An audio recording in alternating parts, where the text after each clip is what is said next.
ये है मरु प्रदेश राजस्थान। यहाँ जैसलमेर और बाड़मेर में गर्मियों में तापमान 50 डिग्री सेल्सियस तक पहुंच जाता है।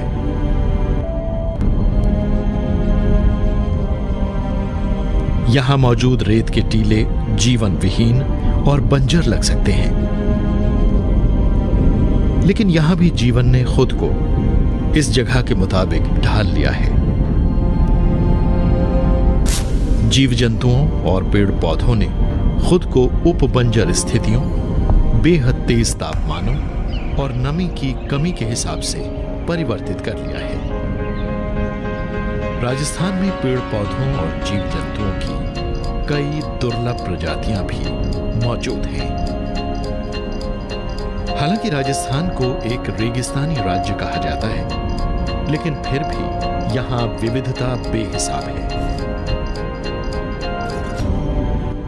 अरावली श्रृंखला दक्षिण पश्चिम से उत्तर पूर्व दिशा में फैली है और इस इलाके को दो हिस्सों में बांट दी है।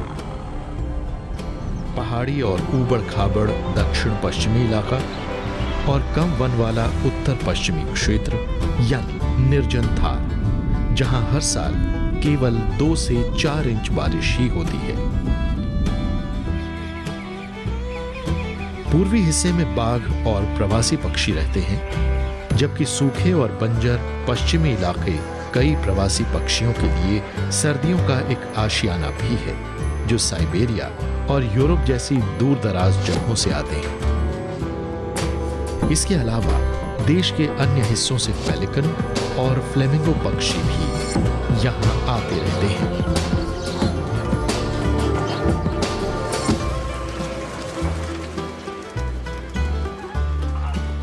सांभर झील जयपुर से 100 किलोमीटर पश्चिम में स्थित है। ये एशिया में खारे पानी की सबसे बड़ी झील है और सर्दियों में यहां पक्षियों की 70 से ज्यादा प्रजातियां रहती हैं, जिन्होंने खुद को खारे पानी वाली स्थितियों के मुताबिक ढाल लिया है, जैसे कि फ्लेमिंगो, पेलिकन, स्टॉक, बगुले और अन्य जल मुर्गियां तथा जल पक्षी। सांभर झील की लंबाई 35 किलोमीटर से ज्यादा है और अंतर्राष्ट्रीय महत्व की इस जलराशि को रैमसर साइट घोषित किया गया है। ऐसा इसलिए है क्योंकि ये ढेर से प्रवासी पक्षियों और जीव जंतुओं की जीवन रेखा है। यहां सबसे अधिक नजर आते हैं फ्लेमिंगो पक्षी। यहां एल्गी के खूब खिलने और पोषक तत्वों से भरपूर पानी के कारण सांभर लेक में ढेर सी गतिविधियां चलती रहती हैं।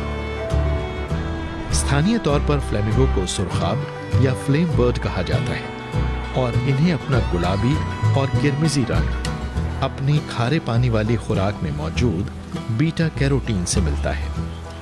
जिस फ्लेमिंगो की जितनी बेहतर खुराक होती है, उसका रंग उतना ही गहरा होता जाता है। लेकिन हजारों पक्षियों के लिए एक नखलिस्तान होने के अलावा सांभर इस निर्जन और अनुत्पादक क्षेत्र में हजारों लोगों को रोजी रोटी और नियमित आमदनी का एक वहनीय स्रोत भी मुहैया कराती है।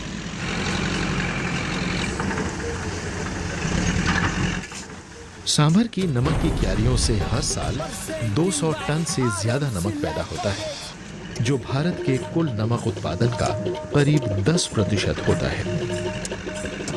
महिलाएं और पुरुष इस झील के बेरहम रेत से रोजी जुटाते रहते हैं। खारे रेगिस्तान में काम करने के साथ कई खतरे भी जुड़े रहते हैं।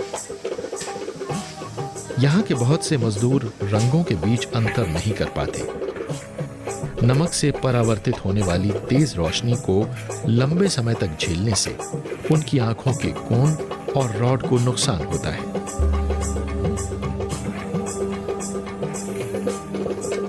इसके अलावा खारे पानी में लंबे समय तक रहने के कारण इन कामगारों के हाथों और पैरों में दरारें पड़ जाती हैं। आज ये खारे पानी वाली झील खतरे से घिरी है।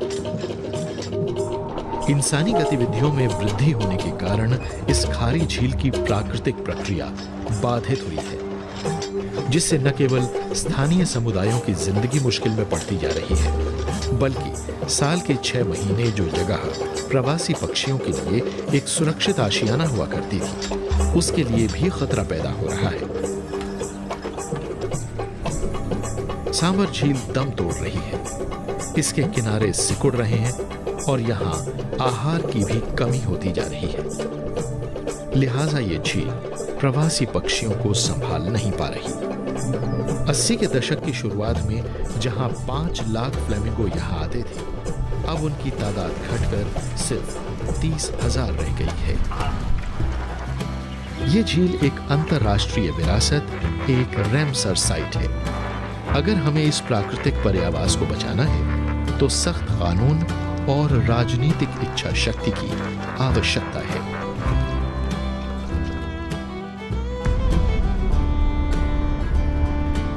बीकानेर जिले के पश्चिमी छोर पर जैसलमेर से लगभग 150 किलोमीटर पूर्व में एक दूरदराज गांव कीचन मौजूद है। ये एक उपबंजर इलाका है जिसमें पेड़ पौधे कम हैं। यहाँ रेत के टीले हैं और सिर्फ एक ऐसा जल भंडार है जिसके बल पर साल में सिर्फ एक फसल ली जा सकती है। हर सर्दियों में अक्टूबर के महीने में इस शांत से गांव में गतिविधियां बढ़ जाती हैं।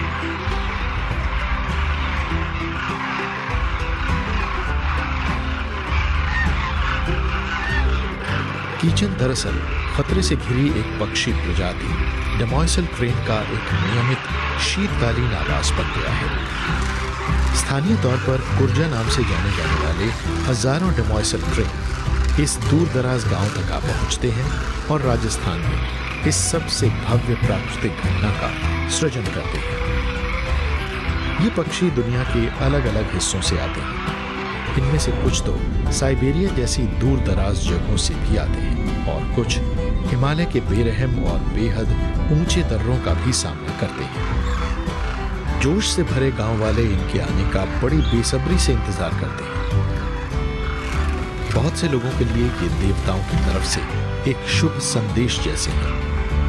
यहाँ इंसान और इन पक्षियों के बीच का एक अनूठा रिश्ता देखने को मिलता है, जहाँ इन वन्य जीवों को एक सुरक्षित आशियाना और आहार मुहैया कराया जाता है, जो अपने बेहद सर्द इलाकों से बचकर यहाँ आते हैं।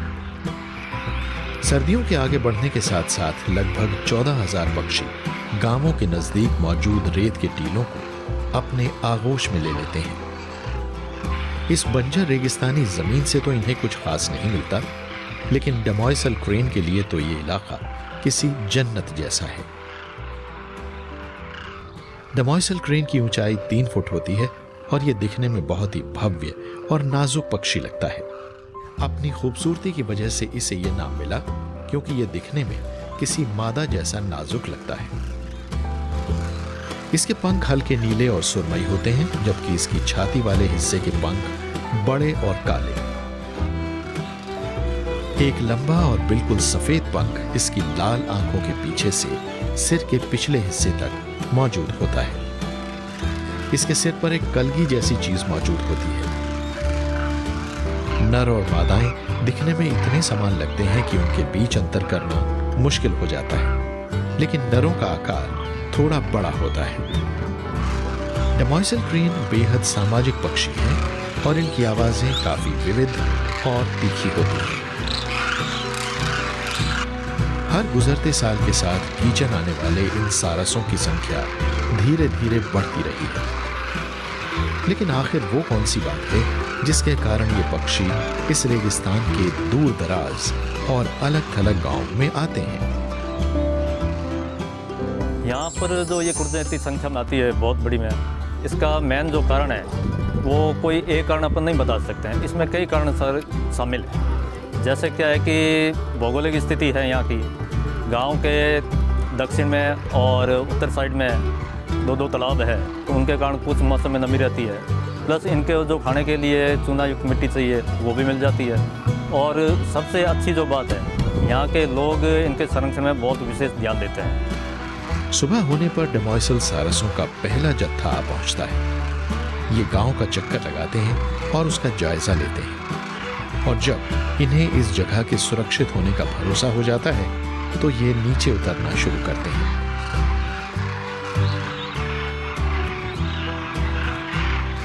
फिर हजारों की तादाद में ऐसे और पक्षी आने लगते हैं। हवा इनकी जोरदार और तीखी आवाजों से भर जाती है, लेकिन अब गांव वालों के लिए ये एक सामान्य बात हो गई है। डमोइसल ट्रेन का स्थानीय नाम कुर्ज या कुर्जा है। ये सारस यहाँ नियमित रूप से आते हैं और अब तो यहाँ के कई लोक गीतों और लोक गाथाओं में भी इन्हें जगह मिल गई है।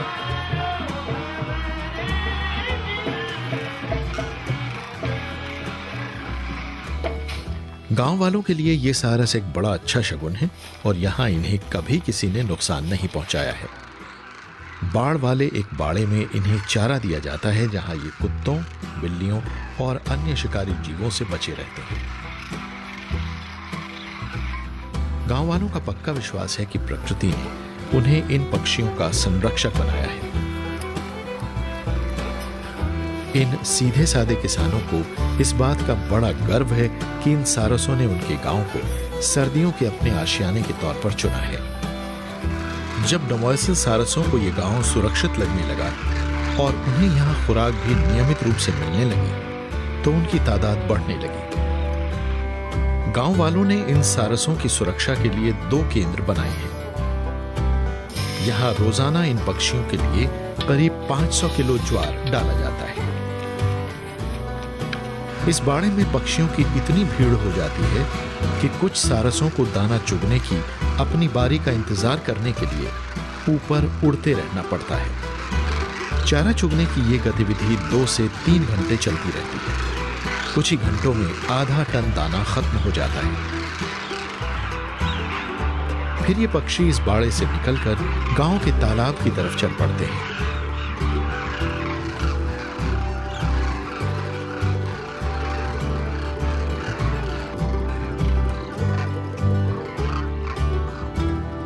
अपनी प्यास बुझ जाने के बाद ये आसपास के खेतों में चले जाते हैं और फिर अगले दिन दोबारा कीचन लौट आते हैं। यही सिलसिला करीब 5 महीने तक चलता रहता है। कीचन इंसान और जीवों के आपसी रिश्ते और संरक्षण से जुड़ी एक प्रेरक कहानी है। मार्च की शुरुआत में जब गर्मी आरंभ होने लगती है तो ये पक्षी यहां से जाने लगते हैं। गांव वाले रवाना होते इन सारसों को भरी आंखों से देखते रहते हैं और अगली सर्दियों में फिर से इनकी सुरक्षित वापसी का इंतजार करते हैं।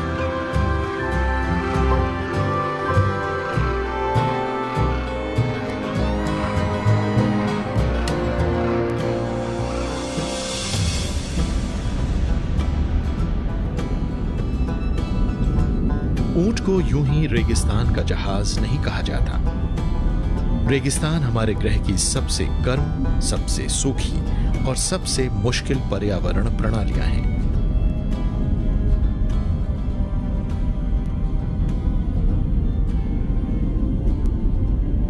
लेकिन गर्म और तपते रेगिस्तानों के अलावा ठंडे रेगिस्तान भी होते हैं, जैसे कि लेह और लद्दाख का ठंडा मरुस्थल, जहां तापमान 0 से भी 30 डिग्री सेल्सियस नीचे तक पहुंच जाता है और यहां घास का एक तिनका तक नहीं उगता।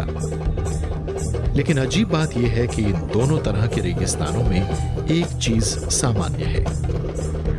ऊंट, बैक्ट्रियन ऊंट और ड्रोमेड्री ऊंट आपस में सहवंशी हैं। एकमात्र अंतर यह है कि ऊंचाई वाले इलाकों में मिलने वाले बैक्ट्रियन ऊंट के 2 कूबड़ होते हैं।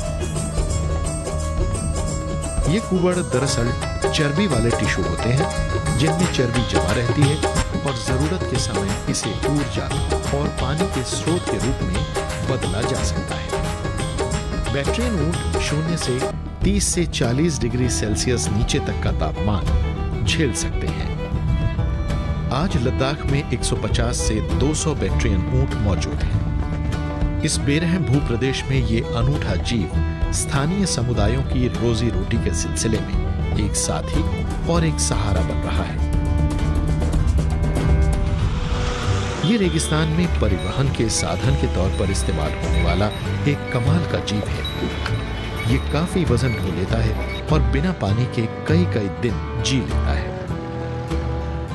आज भी राजस्थान में ऊंटों के बड़े बड़े कारवां सफर करते रहने वाले समुदायों के घरेलू साजो सामान को ले जाते नजर आते हैं। कुदरत ने ऊंटों को रेगिस्तान में रहने के हिसाब से ही ढाला है और ये बड़ी आसानी से रेतीले अंधड़ों और उच्च तापमानों का सामना कर सकते हैं। ये जिस हवा को सांस के जरिए लेते हैं उसे ठंडा करने के लिए ये अपने नथुनों को सिकोड़ और फैला सकते हैं। इनकी पलकों की 2 लंबी और मोटी कतारें होती हैं जिससे रेत इनकी आंखों में नहीं घुस पाता। दुनिया में ऊंटों के सबसे बड़े जमावड़ों में से एक नजर आता है वार्षिक पुष्कर मेले के दौरान, जो सैलानियों और श्रद्धालुओं दोनों के लिए हर सर्दियों के दौरान एक बड़ा आकर्षण होता है। पूरे देश से सैलानी श्रद्धालुओं, व्यापारियों और जीवों के इस रंग बिरंगे सम्मेलन को देखने इकट्ठे होते हैं। सैकड़ों ऊंट और उनके मालिक यहाँ आते हैं और बेचने के लिए चीजें लाते हैं। एक हफ्ते तक चलने वाले इस समारोह के दौरान ऊंटों, मवेशियों और कृषि से जुड़ी चीजों की जबरदस्त खरीद फरोख्त होती है। लेकिन यहाँ का सबसे आकर्षण होता है ऊंट। अपने ऊंटों को ज्यादा आकर्षक बनाने के लिए उनके मालिक अपने जीवों के बाल बड़े खूबसूरत ढंग से कटवाते हैं और उन पर बहुत सुंदर डिजाइन बनवाते हैं। लेकिन आधुनिकता के बढ़ते जाने से ऊंटों की जगह आज ट्रैक्टरों और मशीनों ने ले ली है।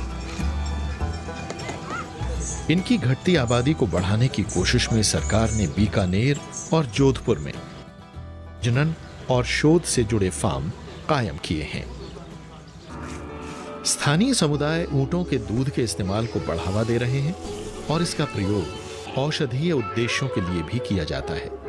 ऊंटों के दूध में ढेर सा प्रोटीन होता है और इसमें गाय के भी कम होती है। इसमें गाय के दूध की तुलना में विटामिन सी 3 गुना होता है और इसमें विटामिन B1, B2, B और विटामिन ए भी भरपूर होता है। कई ऊंट सूखे के मौसम के दौरान भी रोजाना 4 से 5 लीटर दूध दे सकते हैं। ऊंट की दिशा ज्ञान संबंधी योग्यता का कोई मुकाबला नहीं होता। माना जाता है कि ऊंट सितारों की रोशनी और पृथ्वी के मैग्नेटिक फील्ड का इस्तेमाल करके रास्ता ढूंढ सकते हैं। ऊंट अपने मालिकों के प्रति बेहद वफादार होते हैं और उन्हें जिंदा रहने के लिए सिर्फ घास और पानी ही चाहिए। ये प्रदूषण नहीं फैलाते, बल्कि ये रेगिस्तानी पर्यावरण प्रणाली को कायम रखने में मदद करते हैं। बारिश के छोटे से मौसम में जो घास उगती है ये उसे नहीं खाते। ये घास बकरियां और मवेशी खाते हैं, जिससे रेगिस्तान का फैलाव होता है। ये तो उसके बजाय ऊंचे पेड़ों की कांटेदार और खारी पत्तियों को अपनी खुराक बनाते हैं।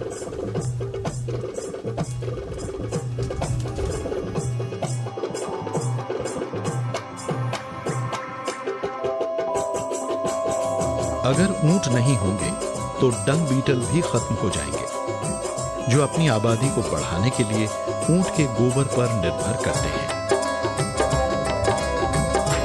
डंग बीटल ऊंट के गोबर की गंध 3 किलोमीटर दूर तक से पा लेते हैं। ये जीव जीवनदायी नमी वाले उस गोबर में घर बनाते हैं। मेहनती डंग बीटल इस गोबर के छोटे छोटे गोले बनाते हैं और अपना हिस्सा पाने के लिए आपस में लड़ते भी हैं। ये गोबर के इन गोलों को ठेलते हुए ले जाते हैं और रेत में दबा देते हैं, ताकि इन्हें सूरज की तीखी किरणों से बचाया जा सके। इस तरह बीटल और ऊंट का एक दूसरे पर निर्भर रहना जीवन की इस क्रियाशील आहार श्रृंखला का एक महत्वपूर्ण हिस्सा है।